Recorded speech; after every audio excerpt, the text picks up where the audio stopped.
صباح الورد يا حبايب قلبي، عاملين ايه؟ وصفة النهاردة سهلة وسريعة ولذيذة وبسيطة جدا، بمكونات سهلة موجودة في اي بيت. يا رب تعجبك، كملي الفيديو لغاية الاخر مش هتندمي بإذن الله. يلا بينا نشوف وصفتنا. اللهم إني وكلتك أمري فكن لي خير وكيل، ودبر لي أمري فإني لا أحسن التدبير. وصفة النهاردة أول وصفة من وصفات الصيف اللذيذة المنعشة السهلة، اللي هنحتاج إن احنا نعمل وصفات ما توقفناش كتير في المطبخ بقدر الإمكان. يا رب الوصفة دي تعجبكم. معانا كده 3 أناناسات صغيرين، وزنهم كيلو تمن، أو أناناستين وسط، أو أناناساية كبيرة للناس اللي ما عندهاش ميزان.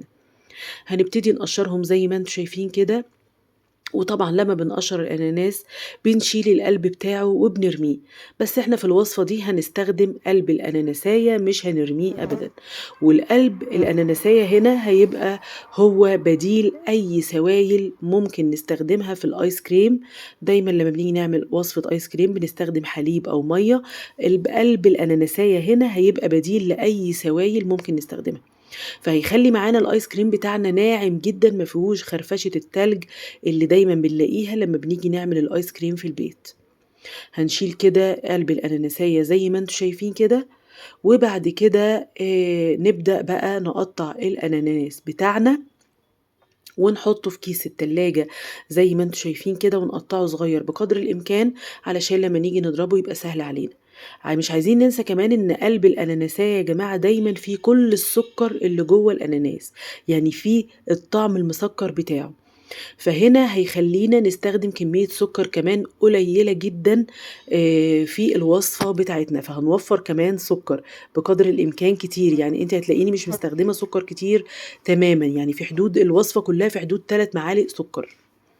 هنحط الأناناس بتاعنا جوه الكيسة زي ما انتم شايفين كده.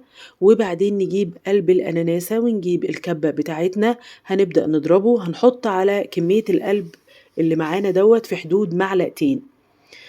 ماشي.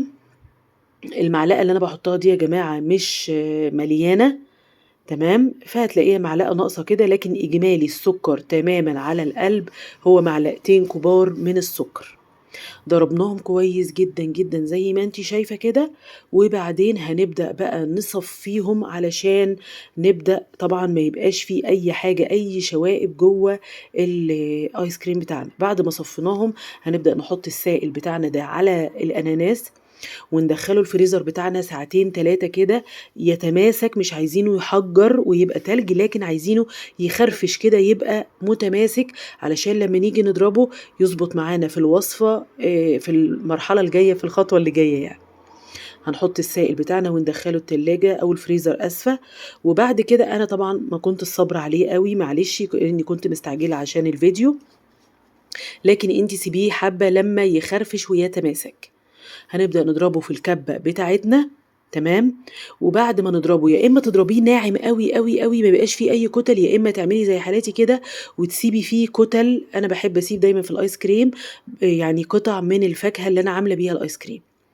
هنبدأ كده بعد ما ضربناه نحط معلقة من السكر الناعم، ونحط نص كوباية من الكريم شانتيه او 4 معالق كبار من الكريم شانتيه، تمام. ونبدأ نضرب بقى بالمضرب كويس جدا، ناخد وقتنا لغاية ما الكريمة تنفش وتبقى اللي يبقى القوام كريمي جدا. في الوقت ده ممكن تحطي لون طعام اخضر عشان يزود معاكي اللون. انا ما حبيتش استخدم اي بقدر الامكان تكلفة، يعني بصي ووصلك لافضل نتيجة بأمانة. لكن انتي كان متاح عندك اللون الأخضر ممكن تحطي نقطة كده يظبط معاكي لون الوصفة. لكن على فكرة الكاميرا أو الإضاءة يعني ظلماه، هو لونه أخضر فاتح تحفة تحفة، لكن الإضاءة مش مبينة لونه. يعني هو مش أبيض أو فاتح قوي كده خالص، هو مدي لونه الأخضر من غير أي إضافات صناعية. هنبدأ نعبي العلب بتاعتنا زي ما انتم شايفين كده ناعم وكريمي، لكن انا بفكركم ان انا سايبه فيه كتل من الاناناس، ممكن تنعميه اكتر من كده ويبقى ما فيهوش اي كتل تماما. هتسيبيه في الفريزر بتاعك لمده ليله كامله، وتقومي الصبح بقى بالهنا والشفا. تقدري تستخدمي نفس الطريقة دي في أي نوع فاكهة، فراولة، مانجا، بطيخ، أي نوع فاكهة هتوصلك لأفضل نتيجة. ولو عايزة توصلي لطريقة أنعم من كده تقدري في وسط فترة التجميد تطلعي الآيس كريم تضربيه تاني بالمضرب، هيخلي الآيس كريم بتاعك أنعم وأنعم وأنعم.